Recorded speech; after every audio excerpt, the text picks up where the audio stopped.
Assalamualaikum warahmatullahi wabarakatuh.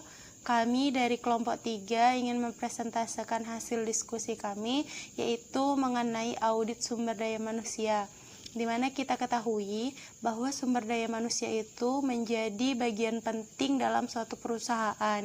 Contohnya saja pekerja. Seluruh perusahaan yang ada di dunia maupun ada di Indonesia pastinya memerlukan ataupun membutuhkan pekerja dalam segala aktivitas operasinya.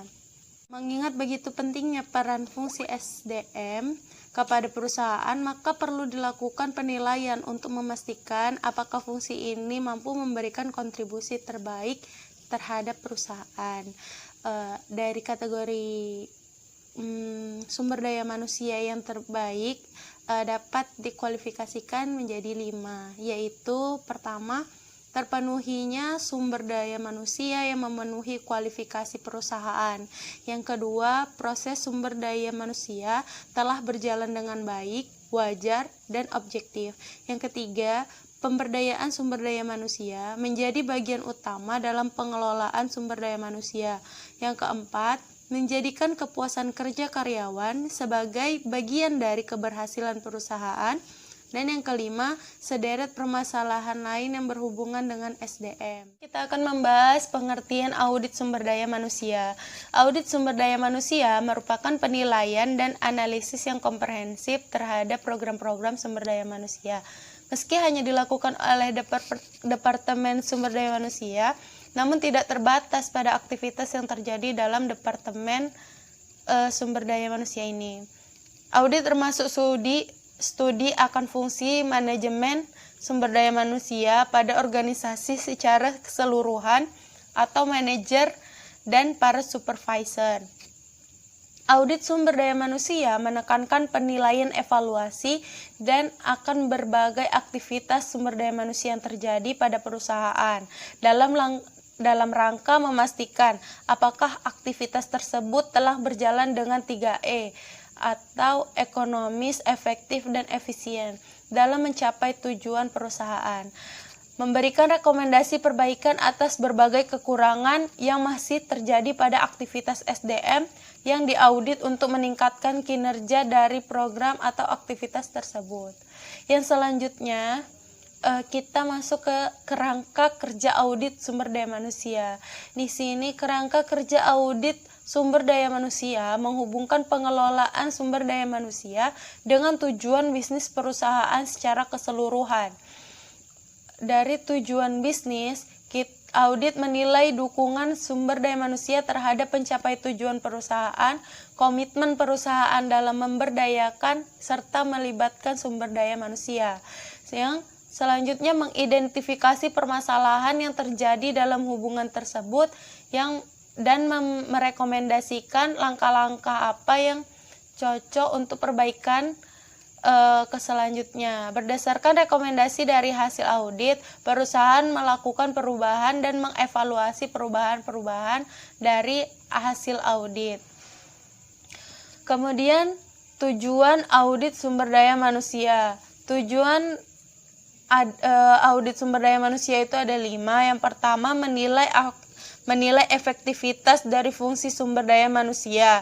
Yang kedua, menilai apakah program atau aktivitas sumber daya manusia telah berjalan secara ekonomis, efektif, dan efisien. Yang ketiga, memastikan ketaatan berbagai program aktivitas sumber daya manusia terhadap ketentuan hukum dan peraturan serta kebijakan yang berlaku di perusahaan.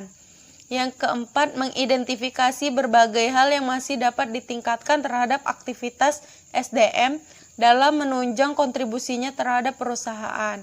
Yang kelima, merumuskan beberapa langkah perbaikan yang tepat untuk meningkatkan ekonomisasi, efisiensi, dan efektivitas berbagai program atau aktivitas SDM. Selanjutnya kita akan membahas tentang manfaat audit sumber daya manusia. ada beberapa manfaat audit sumber daya manusia. Yang pertama adalah mengidentifikasi kontribusi dari Departemen Sumber Daya Manusia terhadap organisasi. Yang kedua, meningkatkan citra profesional Departemen Sumber Daya Manusia. Yang ketiga, mendorong tanggung jawab dan profesionalisme yang lebih tinggi karyawan Departemen Sumber Daya Manusia. Yang keempat, memperjelas tugas-tugas dan tanggung jawab Departemen Sumber Daya Manusia. Yang kelima, mendorong terjadinya keragaman kebijakan dan praktik-praktik sumber daya manusia. Yang keenam, menemukan masalah-masalah kritis dalam bidang sumber daya manusia. Yang ketujuh, memastikan ketaatan terhadap hukum dan peraturan dalam praktik sumber daya manusia. Yang kedelapan, menurunkan biaya sumber daya manusia melalui prosedur sumber daya manusia yang lebih efektif. Yang kesembilan, meningkatkan keinginan untuk merubah dalam Departemen Sumber Daya Manusia. Yang kesepuluh, memberikan evaluasi yang cermat terhadap sistem informasi sumber daya manusia. Selanjutnya, kita akan membahas tentang pendekatan audit sumber daya manusia. Yang pertama, menentukan ketaatan pada hukum dan berbagai peraturan yang berlaku. Audit menekankan penilaian bagaimana perusahaan menetapkan berbagai aturan dan kebijakan secara internal yang berlaku di dalam perusahaan. Apakah telah sesuai dengan aturan hukum yang berlaku di negara atau pemerintahan sebuah perusahaan tersebut? Apakah telah sesuai dengan aturan hukum pemerintah, dan apakah setiap komponen dalam organisasi menjalankan aktivitasnya sesuai dengan aturan atau kebijakan tersebut. Manajemen puncak harus menyadari bahwa manajer di setiap lapisan berkewajiban untuk menaati peraturan dan ketentuan hukum yang berlaku. Yang kedua, mengukur kesesuaian program dengan tujuan organisasi. Dalam mengukur kesesuaian program, harus melihat keselarasan tujuan Departemen Sumber Daya Manusia, mulai dari tujuan para karyawan sampai tujuan berbagai program yang ditetapkan pada Departemen Sumber Daya Manusia dengan tujuan perusahaan secara keseluruhan. Jadi harus dipertimbangkan dalam menyusun rencana di dalam sumber daya manusia. Adanya keselarasan tujuan akan menjadikan aktivitas organisasi berjalan seirama dalam mencapai tujuan perusahaan secara keseluruhan. Yang ketiga, mengukur kinerja program. Dalam mengukur kinerja program, berarti menghubungkan aktivitas aktual program sumber daya manusia yang diaudit dengan ukuran-ukuran keberhasilan yang telah ditetapkan sebelumnya. Di samping ukuran-ukuran keberhasilan, penilaian kinerja program juga berhubungan dengan strategi dan rencana yang telah ditetapkan. Selanjutnya ada beberapa pendekatan audit sumber daya manusia lainnya. Yang pertama ada pendekatan komparatif, yaitu tim audit sumber daya manusia membandingkan perusahaan divisi atau perusahaan dengan divisi lainnya guna menyingkap bidang-bidang yang berkinerja buruk. Pendekatan ini lazimnya digunakan untuk membandingkan hasil-hasil dari aktivitas-aktivitas atau program sumber daya manusia dengan spesifik. Pendekatan ini membantu mendeteksi bidang-bidang yang membutuhkan pembenaran. Selanjutnya, pendekatan otoritas pihak luar. Tim audit sumber daya manusia bergantung pada keahlian-keahlian konsultan dari luar atau temuan-temuan riset yang dipublikasikan sebagai suatu standar terhadapnya. Aktivitas-aktivitas atau program sumber daya manusia yang dievaluasi konsultan ataupun temuan-temuan riset yang dapat membantu mendiagnosis penyebab masalah-masalah yang timbul. Yang ketiga ada pendekatan statistikal. Dari catatan-catatan yang ada, tim audit sumber daya manusia menghasilkan standar-standar statistikal terhadapnya aktivitas-aktivitas program-program sumber daya manusia dievaluasi Dengan standar matematis ini, tim audit dapat menemukan kesalahan-kesalahan pada saat kesalahan-kesalahan tersebut masih kecil dan berupa data yang dikumpulkan per tahun. Yang keempat, pendekatan kepatuhan. Dengan mengambil sampel elemen-elemen sistem informasi sumber daya manusia, tim audit mencari penyimpangan-penyimpangan dari berbagai aturan kebijakan serta prosedur-prosedur perusahaan melalui upaya-upaya pencarian fakta. Tim audit dapat menemukan apakah kepatuhan dari berbagai kebijakan dan peraturan perusahaan itu telah ada. Selanjutnya, langkah-langkah audit. Terdapat 5 langkah audit tersebut meliputi: pertama, audit pendahuluan; kedua, review dan pengujian pengendalian manajemen atas program-program; ketiga, audit lanjutan; keempat, pelaporan; kelima, tindakan lanjutan. Tahapan pertama, audit pendahuluan. Di sini auditor menekankan auditnya pada pencarian informasi latar belakang dan gambaran umum terhadap program atau aktivitas sumber daya manusia yang diaudit.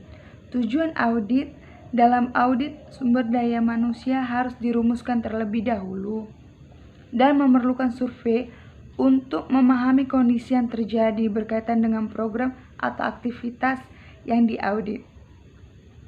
Tujuan audit terdapat 3 elemen, yaitu kriteria, penyebab, dan akibat.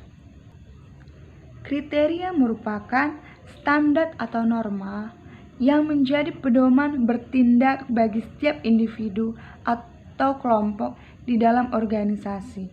Kriteria dapat berupa rencana sumber daya manusia, kebijakan dan peraturan tentang sumber daya manusia, tujuan setiap program sumber daya manusia, SOP, perusahaan, dan lain-lain.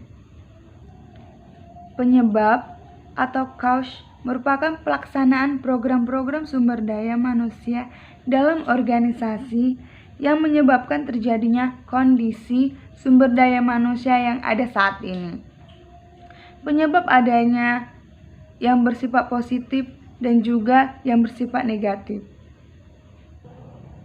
Akibat merupakan suatu yang harus ditanggung perusahaan karena terjadinya perbedaan aktivitas yang seharusnya dilakukan atau berdasarkan kriteria dengan aktivitas aktual yang terjadi di lapangan.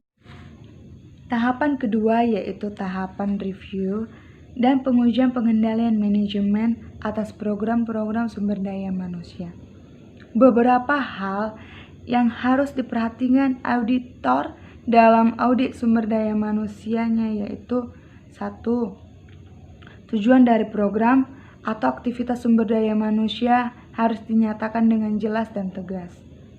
Kedua, kualitas dan kuantitas dari sumber daya manusia yang melaksanakan program, kualifikasi dari sumber daya manusia yang terlibat. Ketiga, anggaran program. Keempat, pedoman atau metode kerjanya. Kelima, spesifikasi dan deskripsi pekerjaannya, serta standar kinerja program.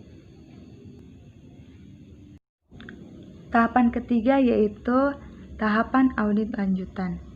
Di sini pelaporan dan tindakan lanjutan sama halnya dengan proses audit pada umumnya, di mana pada audit lanjutan, auditor akan mengembangkan temuan-temuannya.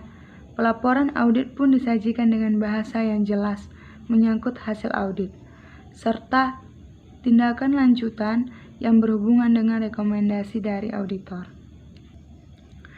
Dari temuan audit yang diperoleh, auditor meringkas dan melakukan pengelompokan terhadap temuan tersebut ke dalam kriteria, penyebab, dan akibat. Berbagai kelompok temuan tersebut kemudian dianalisis untuk memahami apakah permasalahan tersebut berdiri sendiri atau saling terkait dengan permasalahan yang lain. Dari berbagai kekurangan yang ditemukan auditor, kemudian menyusun suatu rekomendasi untuk memperbaiki penyimpangan yang terjadi agar tidak terulang kembali. Tahapan keempat yaitu laporan audit. Dengan telah berhasilnya tim audit memeriksa dan menilai kegiatan-kegiatan kepegawaian dalam organisasi, perlu disusun suatu laporan audit sumber daya manusia yang ditunjukkan kepada pihak-pihak yang memerlukan. Tahapan pelaporan harus berisi tentang informasi, latar belakang, kesimpulan audit, dan disertai dengan temuan-temuan audit sebagai bukti pendukung kesimpulan tersebut. Juga harus memuat rekomendasi serta ruang lingkup audit. Tahapan kelima yaitu tahapan tindakan lanjutan, merupakan implementasi dari rekomendasi yang diajukan auditor. Manajemen dan auditor harus sepakat dan secara bersama-sama dalam melaksanakan tindakan lanjutan perbaikan tersebut. Dalam pelaksanaannya, auditor mendampingi agar tindakan lanjutan tersebut berjalan dengan sesuai rekomendasi yang diberikan. Ruang lingkup audit sumber daya manusia. Dalam pelaksanaan audit sumber daya manusia untuk mendukung jalannya kegiatan-kegiatan sumber daya manusia, perlu dilakukan pembatasan terhadap aspek yang akan diaudit. Seperti halnya prospek audit sumber daya manusia dilakukan terhadap fungsi sumber daya manusia yang berkaitan dengan kegiatan-kegiatannya, yang dimulai dari perencanaan sumber daya manusia, perekrutan, penyeleksian, pelatihan, dan evaluasi kinerja sumber daya manusia. Ruang lingkup audit sumber daya manusia dibagi ke dalam 3 kelompok sesuai dengan administrasi aset tetap pada umumnya, yaitu perolehan, penggunaan, dan penghentian penggunaan sebagai berikut. 1. Rekrutmen atau perolehan sumber daya manusia mulai dari awal proses perencanaan kebutuhan sumber daya manusia hingga proses seleksi dan penempatan. Kedua, pengelolaan atau pemberdayaan sumber daya manusia meliputi semua aktivitas pengelolaan sumber daya manusia setelah adanya di perusahaan, dimulai dari pelatihan, pengembangan sama dengan penilaian kinerja karyawan. Ketiga, pemutusan hubungan kerja atau PHK karena mengundurkan diri maupun pemecatan akibat pelanggaran aturan perusahaan. Bidang-bidang utama yang dicangkup oleh audit atas perolehan sumber daya manusia terdiri dari rekrutmen, seleksi dan penempatan, pelatihan dan orientasi, dan pengembangan karir. Di bidang rekrutmen, terdiri dari sumber-sumber rekrutmen, ketersediaan calon pelamar, dan lamaran-lamaran pekerjaan. Di bidang seleksi dan penempatan, program-program orientasi, tujuan-tujuan pelatihan dan prosedur, dan tindakan proses belajar. Di bidang pelatihan dan orientasi, program-program yang dilakukan orientasi, tujuan-tujuan pelatihan dan prosedur, dan terakhir tindakan proses belajar. Pengembangan karir. Di sini keberhasilan penempatan internal, program-program perencanaan karir, upaya-upaya pengembangan sumber daya manusia. Penjelasan berikutnya yaitu mengenai audit atas perolehan sumber daya manusia. Yang pertama, kita harus mengerti dahulu apa itu perencanaan sumber daya manusia. Nah, perencanaan sumber daya manusia merupakan proses analisis dan identifikasi tentang kebutuhan dan ketersediaan sumber daya manusia untuk menyelesaikan berbagai bidang tugas dan tanggung jawab yang harus dikelola perusahaan dalam mencapai tujuannya. Nah, apa sih manfaat dari perencanaan sumber daya manusia ini? Yang pertama itu, perusahaan dapat memanfaatkan secara optimal sumber daya manusia yang sudah ada di perusahaan. Nah, yang kedua, yaitu meningkatkan efektivitas kerja dan produktivitas kerja karyawan. Yang ketiga, tersedianya sumber daya manusia yang memenuhi kualifikasi untuk memegang wewenang dan tanggung jawab yang lebih besar di masa yang akan datang. Nah, dan manfaat yang terakhir itu, yang keempat, yaitu menyediakan dasar penyusunan program sumber daya manusia bagi fungsi sumber daya manusia. Lantas bagaimana sih prosesnya? Kan kita harus tahu juga. Nah, simak penjelasan saya berikut ini. Oke, untuk pertimbangan kebutuhan SDM ya, perencanaan awal itu selalu disesuaikan dengan kebutuhan apa saja yang dibutuhkan oleh, atau list SDM apa saja yang dibutuhkan oleh berbagai manajer di lini dalam organisasi ya, karena memang kebutuhannya ini disesuaikan dengan fungsinya masing-masing, wewenang dan tugas nanti yang akan diemban oleh SDM yang baru. Dan tentu saja ya nanti disesuaikan dengan tujuan dan strategi perusahaan. Karena misalkan ya perusahaan ingin meningkatkan kualitasnya di dalam lini teknologinya ya. Nah, maka yang dibutuhkan adalah SDM yang mumpuni, yang menguasai kualifikasi di bidang teknologi. Katakanlah perusahaan sedang mengarahkan kerjanya di dalam ini ya, peningkatan melalui sistem informasi menggunakan artificial intelligence atau menggunakan sistem robotik, maka harus ada sumber daya manusia yang disiapkan atau rekrutmen awal kebutuhan itu untuk memenuhi pengoperasian di bidang teknologi ini. Nah, seperti itu. Nah, selanjutnya juga penilaian terhadap kondisi internal ya. Tujuannya adalah untuk menilai ketersediaan kemampuan SDM dalam melaksanakan pekerjaan dalam operasional perusahaan. Nah, ini memberikan informasi tentang pekerjaan yang ada, berapa banyak SDM yang terlibat dalam setiap tugas ya, setiap tugas dalam lini organisasi, seberapa pentingnya tugas-tugas dalam mencapai tujuan, serta pekerjaan mana yang membutuhkan penerapan strategi organisasi dan karakteristik dari pekerjaan yang diharapkan. Nah, memang keandalan ini, keakuratan informasi ini bergantung pada keandalan sistem informasi SDM. Karena memuat semua data yang berkaitan dengan pekerjaan yang dikerjakan. Jadi seperti itu. Nah, selanjutnya kalau kita sudah menilai kondisi internal, maka kita harus melihat kondisi lingkungan eksternal. Ada beberapa pengaruh ya, misalkan dari pemerintah, kondisi perekonomian, lalu persaingan dan posisi perusahaan di pasar, lalu komposisi tenaga kerja dan pola kerja. Nah, tenaga kerja yang paling banyak tenaga kerja apa ya di pasar? Apakah tenaga kerja yang masih memiliki entry level ataukah tenaga kerja yang sudah ahli di bidangnya? Nah, ini harus dianalisis, apalagi sekarang kalau dari kebijakan pemerintah ada kartu prakerja yang memberikan pelatihan ya bagi seseorang yang memang belum mendapatkan atau dalam masa transisi kerja. Nah, mungkin ini bisa dimanfaatkan juga karena ada program-program pelatihan khusus untuk kesiapan bekerja. Artinya mereka memiliki skill yang lebih ya daripada yang masih menganggur meskipun dengan kualifikasi pendidikan yang setingkat. Nah, untuk selanjutnya ini identifikasi strategi atau di masa depan akan seperti apa, peramalan ya. Jadi memang nanti kalau kita meramalkan di masa depan itu tenaga apa yang paling dibutuhkan. Kalau di masa lalu kita melihat bahwa tenaga ya, contohnya saja ketika 10 tahun yang lalu mungkin pekerjaan yang paling populer itu adalah pekerjaan akuntansi, misalkan seperti itu. Nah, nanti ke depannya sepertinya ini akan bergeser dari fakultas ekonomi, sekarang mahasiswa itu minatnya bergeser kepada ilmu komunikasi. Nah, ini bisa diramalkan ya, ilmu komunikasi, TI, teknologi informasi. Artinya ke depan teknologi-teknologi yang ada di pasaran itu akan semakin berkembang sehingga sumber daya yang dibutuhkan itu sumber daya di bidang teknologi informasi. Misalkan seperti itu.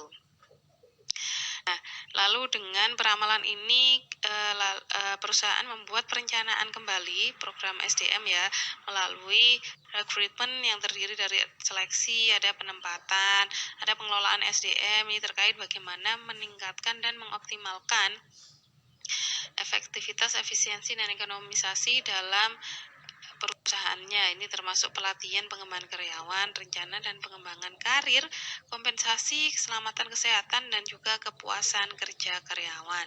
Dan terakhir ini pemutusan hubungan kerja.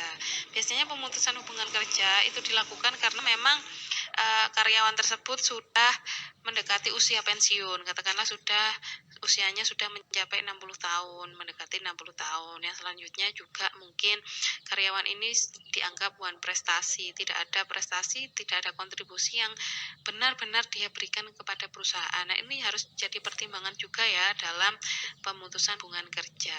Dan PHK ini juga bermacam-macam, apalagi kita dalam situasi pandemi tentu saja terjadi banyak sekali pemutusan hubungan kerja ya. Nah, ini juga menjadi salah satu rencana dan program SDM yang ada di dalam perusahaan. Jadi seperti itu dalam proses perencanaan ini.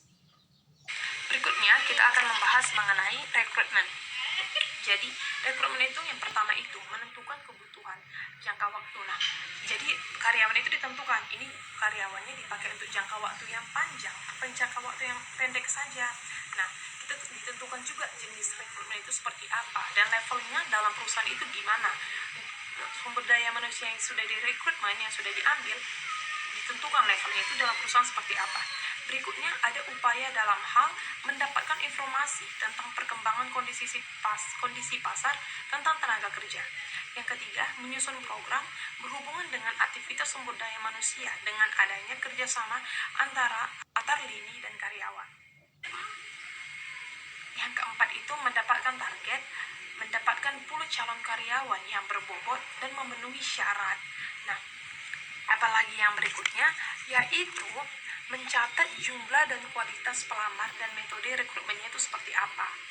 Berikutnya yang keenam, tindak lanjut terhadap para karyawan untuk mengevaluasi efektivitas rekrutmen yang dilakukan. Nah, dalam rekrutmen ini pasti ada juga seleksinya, ada penempatannya. Jadi kita harus tahu juga apa itu seleksi dan apa itu penempatan. Nah, seleksi merupakan proses. Ya, namanya seleksi pasti karyawan yang diterima itu kan diproses gitu ya. Proses dalam apa? Dalam mendapatkan dan menggunakan informasi mengenai pelamar kerja untuk menentukan siapa yang seharusnya diterima menduduki posisi jangka panjang dan jangka pendek. Sementara rekrutmen itu yaitu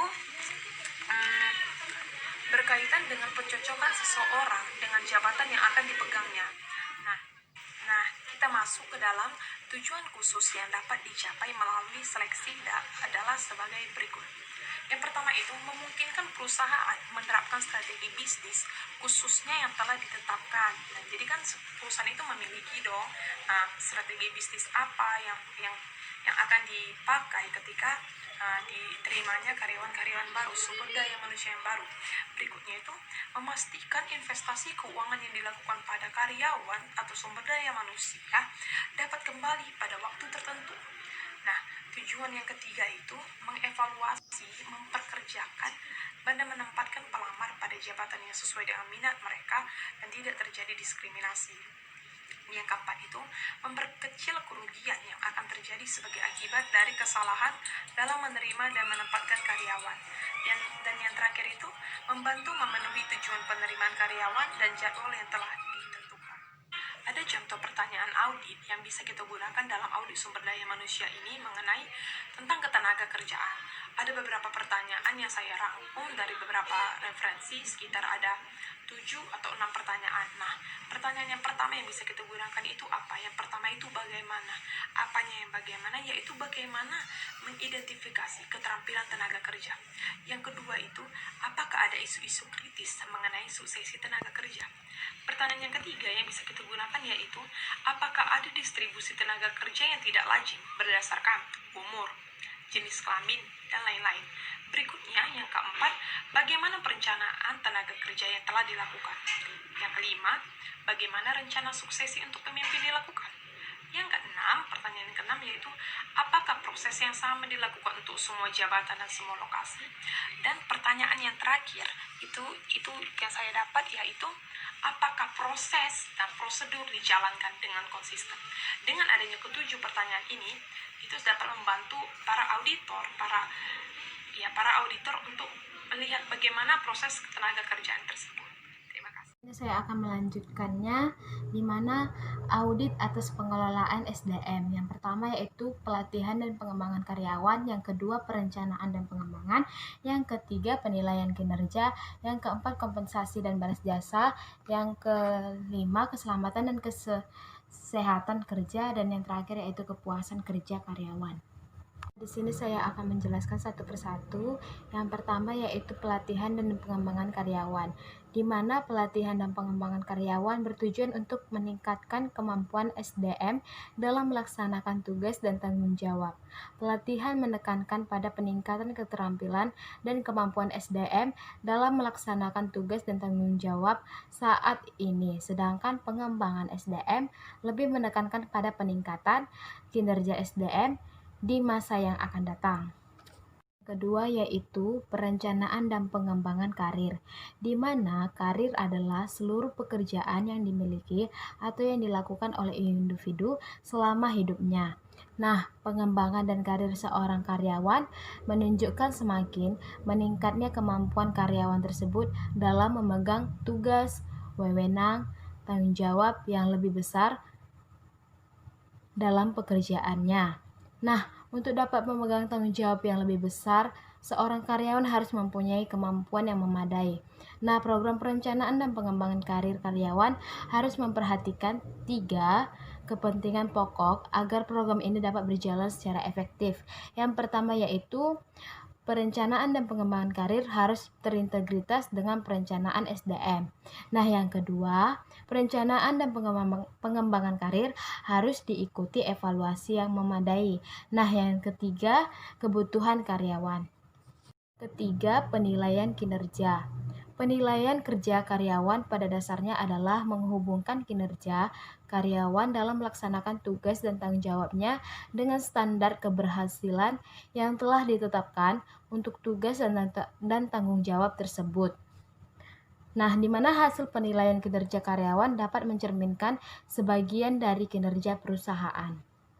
Yang keempat yaitu ada keselamatan dan kesehatan kerja, di mana kesehatan dan keselamatan kerja mengacu kepada kondisi fisiologis fisik dan fisiologis karyawan yang diakibatkan oleh lingkungan dan fasilitas kerja yang disediakan perusahaan, di mana perusahaan yang melaksanakan dengan baik program keselamatan dan kesehatan kerja secara signifikan dapat mencegah berbagai akibat dalam bentuk penyakit, cedera, atau meninggal karena pengelolaan keselamatan kerja yang kurang baik. Yang terakhir itu ada kompensasi dan balas jasa, di mana kompensasi adalah sesuatu yang diterima karyawan sebagai pengganti atau imbalan atas kontribusi yang telah diberikan karyawan kepada perusahaan. Hal ini merupakan salah satu bentuk pelaksanaan fungsi manajemen SDM yang berhubungan dengan semua jenis pemberian penghargaan individual atas jasa, keahlian atau pekerja, dan kesetiaan karyawan kepada bisnis perusahaan tersebut. Selanjutnya, saya akan membahas tentang audit atas pengurangan SDM. Nah, di mana ada beberapa alasan perusahaan dapat melakukan PHK. Yang pertama itu melakukan mangkir, pelanggaran maupun tindak pidana.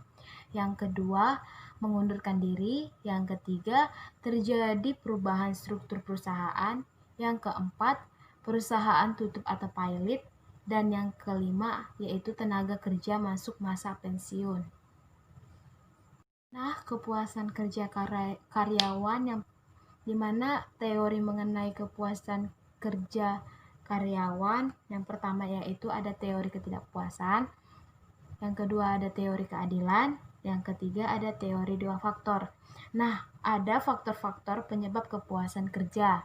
Nah, yang pertama itu tempat bekerja yang tepat, yang kedua pembayaran yang sesuai, yang ketiga organisasi dan manajemen, yang keempat supervisi yang tepat, dan yang terakhir yaitu kelima pekerjaan yang tepat.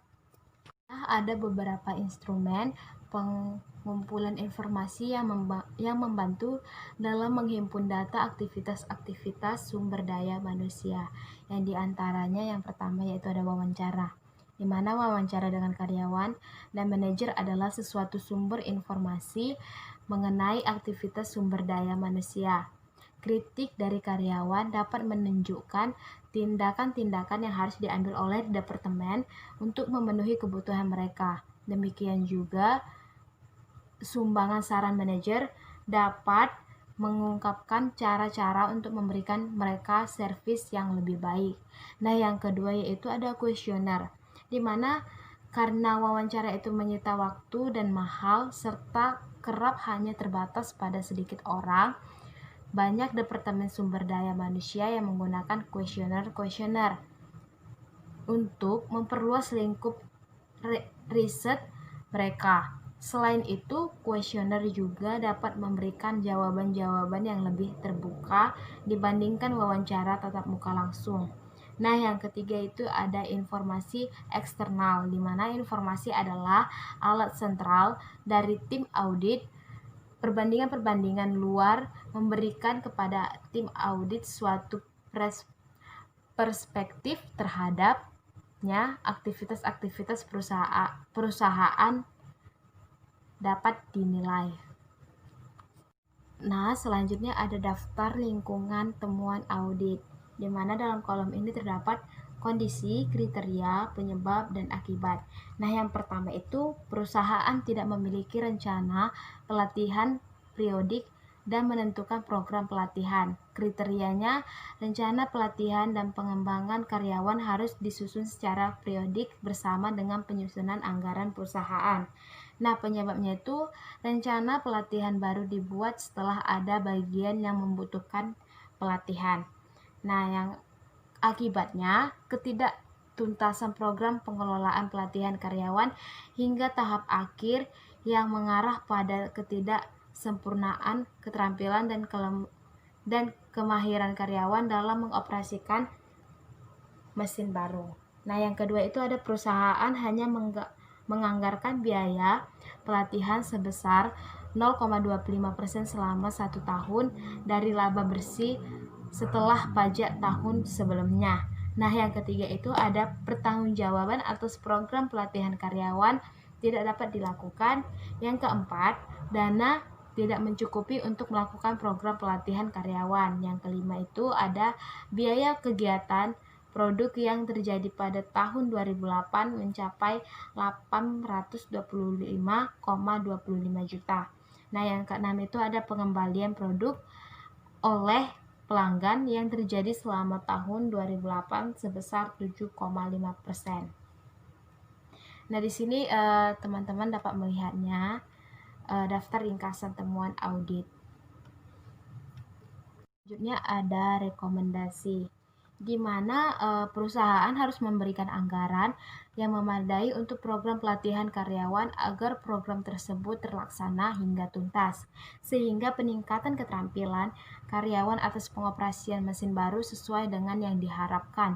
Nah, perusahaan harus menyusun rencana pelatihan dan pengembangan karyawan secara periodik bersama dengan penyusunan anggaran perusahaan. Nah, selanjutnya, perusahaan harus membuat penilaian keberhasilan atas program pelatihan karyawan sebagai evaluasi bagi perusahaan itu sendiri. Selanjutnya, rencana pelatihan dan pengembangan karyawan harus disusun secara periodik bersama dengan penyusunan anggaran perusahaan, di mana laporan biaya kualitas harus terdokumentasi sebagai umpan balik atas peningkatan kualitas dan produk yang dihasilkan supaya terjadi penurunan yang signifikan atas kegagalan produk dan pengembalian produk oleh pelanggan. Selanjutnya itu ada ruang lingkup audit, di mana sesuai dengan penugasan yang kami terima, audit yang kami lakukan hanya meliputi masalah program pelatihan karyawan PT Indozawal untuk periode tahun 2008. Audit ini mencakup penilaian atas kecukupan sistem pengendalian manajemen program pelatihan karyawan yang telah dilaksanakan oleh perusahaan dan aktivitas yang dilakukan oleh karyawan itu sendiri di dalam memproduksi barang produksi perusahaan tersebut. Jadi kesimpulan dari materi audit sumber daya manusia yaitu pengelolaan sumber daya manusia memegang peranan sangat penting dalam keunggulan bersaing perusahaan. Dukungan sumber daya manusia sangat berkualitas tinggi, memiliki korelasi positif dengan penciptaan nilai tambah dan tingkat kualitas keputusan yang diambil dalam perusahaan. Audit sumber daya manusia merupakan penilaian dan analisis yang komprehensif terhadap program-program sumber daya manusia. Audit sumber daya manusia menekankan penilaian atau evaluasi terhadap berbagai aktivitas sumber daya manusia yang terjadi dalam perusahaan dalam rangka memastikan apakah aktivitas tersebut telah berjalan secara ekonomis, efisien, dan efektif dalam mencapai tujuan perusahaan, dan memberikan rekomendasi perbaikan atas berbagai kekurangan yang terjadi pada aktivitas sumber daya manusia yang diaudit untuk meningkatkan kinerja dari program atau aktivitas tersebut. Dalam audit sumber daya manusia terdapat 5 tahapan yang hendaknya dilaksanakan, yaitu pertama pada tahap audit pendahuluan, yang kedua ada pada tahap review dan pengujian pengendalian manajemen atas program-program sumber daya manusia, yang ketiga ada dalam tahap audit lanjutan, yang keempat laporan audit, yang kelima tindak lanjut. Sekian dari presentase kami, lebih dan kurang kami mohon maaf. Terima kasih atas perhatiannya. Assalamualaikum warahmatullahi wabarakatuh. Selamat siang.